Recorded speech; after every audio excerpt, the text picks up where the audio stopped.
Aptiv's pavilion at CES in front of the BMW iX. I'm going to show you a really cool innovation coming from one of our connection systems product lines.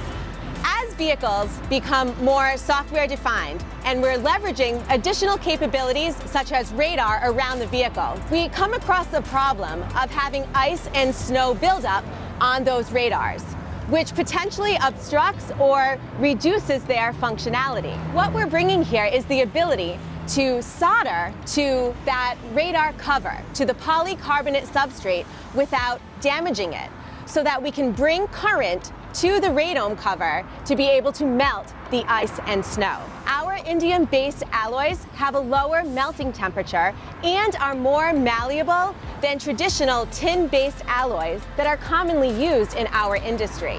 As the amount of glass in the vehicle is continuing to increase, this opens up the ability to leverage our innovations and technologies just like this one for even more applications.